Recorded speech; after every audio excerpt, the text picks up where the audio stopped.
Hello, friends, and welcome back to Malicious Compliance Stories. We kick off today's video with the tale of an Army colonel who tried to store a 12-foot taxidermy polar bear in his own living room. But before we begin, best way to support our channel is to leave comments, like, and subscribe with the turned-on bell so you don't miss the new video every single day. He tried to stash a giant polar bear in his house. Hunting and fishing is very big in Alaska. I don't hunt and am a very occasional, as in a few times only, fisher. What's important to me and a very large portion of the hunting community is conservation efforts. I've always believed in consume what you take and strictly adhere to conservation policies, limits, species, etc. Alaskan outdoorsmen are very knowledgeable of these rules and regulations, and with good reason. The Fish and Wildlife Service is always watching and is very quick to levy huge fines and even imprisonment for outdoorsmen not following the strict policies. Outdoorsmen are also highly encouraged to report offending personnel in order to assist with compliance efforts. This story takes place about 20 years ago, so all people here have likely moved or retired. We'd built a new center in Alaska for the Army.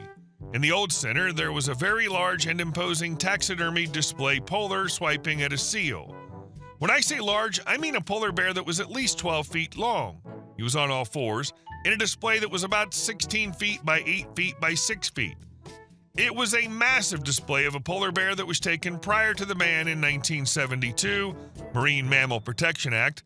The Army wanted this display in the new center, but since it was so large, we had to leave it in the old center until the very last days. I did routine inspections of the new center at least twice a year where I would meet up with the head civilian. I love my trips to Alaska because it was such a beautiful place. It should be noted that at the time my big boss was at the Pentagon and his last name was very unique. Let's just call him Colonel Polar Bear. On one particular inspection, about 3 years after the new center had been built, I noted that some new policy was coming down from Colonel Polar Bear's office that would affect all of our installations. The civilian kind of grumbled and smirked, then said, "Okay." I could sense that he was irritated, but I didn't know why. I found out later why from one of the motor pool technicians. The civilians here were guard/reservists who wore a uniform 1 weekend a month and also were Alaskan residents who'd been in the state for many years. The uniformed personnel in charge of the facility and units were active duty and consisted of personnel from all around the country. The motor pool tech told me that prior to Colonel Polar Bear getting his lofty position, he was the active duty commander of the units here. He was not from Alaska and he was not liked at all. He was racist, sexist, and constantly berated all those lower ranking than him. In one particular instance, he yelled at a female non-commissioned officer who was having trouble doing push-ups.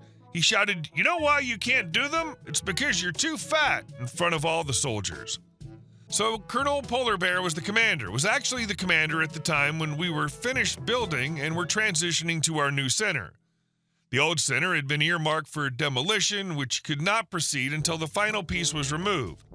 That's right, the aforementioned polar bear display.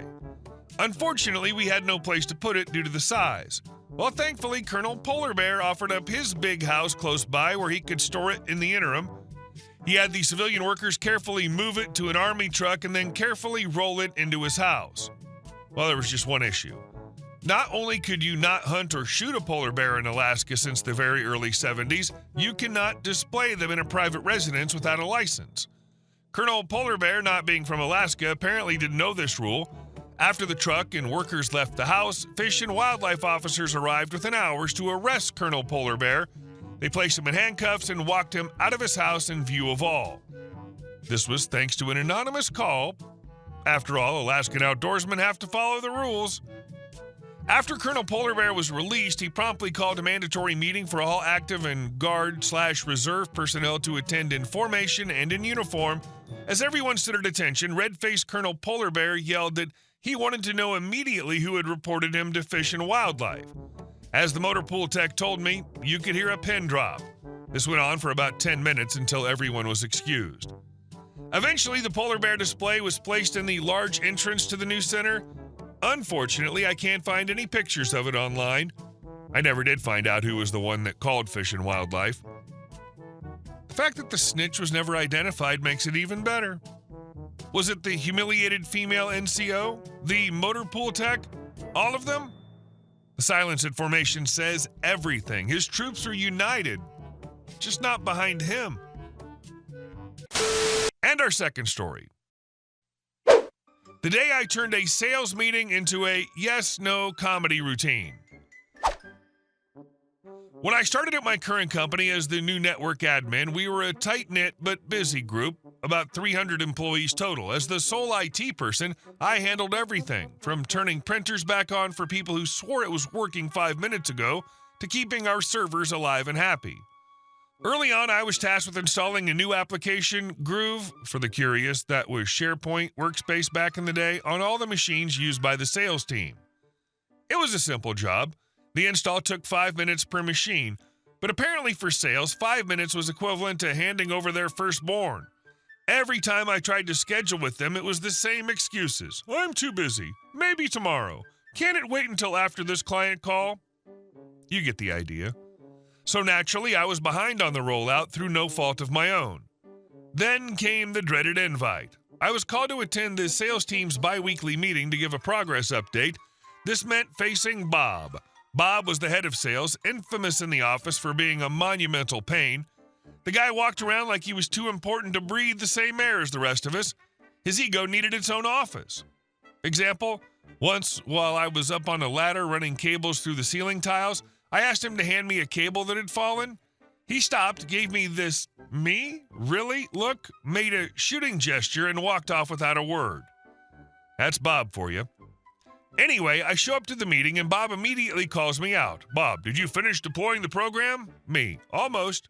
Bob, smirking, "Welcome to the sales team. We don't have almost here. There are only 2 answers, yes or no. Got it." Me, "Yes." Bob, "Good. Now I'll ask again. Did you finish deploying the program?" Me, "No." Bob, "When do you think you'll finish it?" Me, pause, trying to hold back a grin. "Yes." Bob, "What?" Me, mock confusion. "No?" Bob, "What's wrong with you?" Me, straight face. "Yes." At this point, the room starts chuckling. Bob glares at me. Bob, turning to the engineering manager next to him, "What's going on here?" Engineering manager, deadpan, "Yes." That's it. The whole room loses it. Laughter everywhere. Bob realizes what just happened, waves me off in frustration, and tells me to sit down. I ask if I'm needed any further, and with a defeated sigh, he mutters, "No." So I left, trying not to laugh as I walked out. The best part, that yes-no bit became an office joke. For weeks after, whenever Bob asked anyone anything, people would answer yes or no in deadpan, no matter what the question was. I even saw him greet one of the managers in the morning. Bob, "Hey, how are you?" Manager, "Yes." Bob walked off without saying a word, probably regretting every life choice that led him to that moment. He hated me after that, no question. But the joke lived on far longer than he did at the company.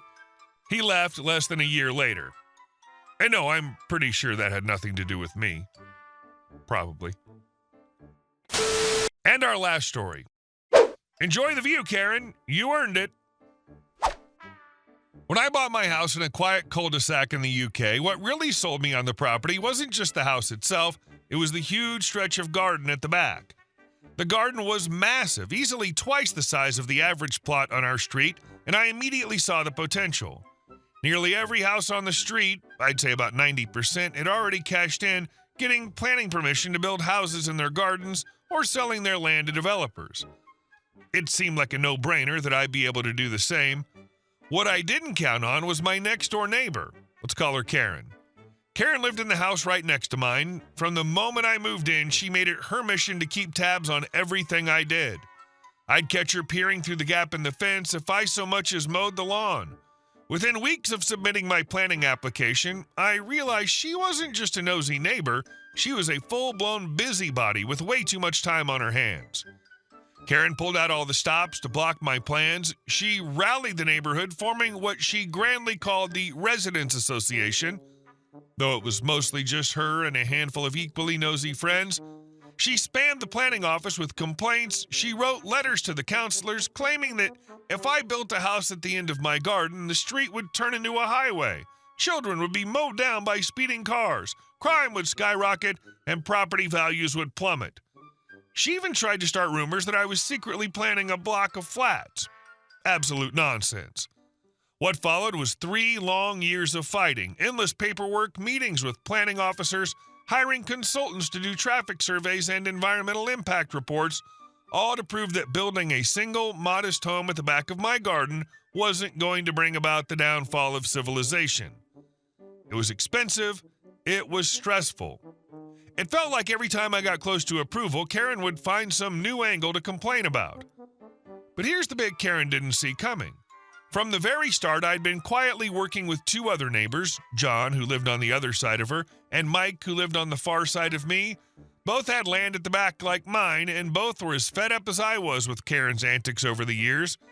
We coordinated our applications, 3 separate houses, 1 in each of our rear gardens, with shared access that met every planning requirement.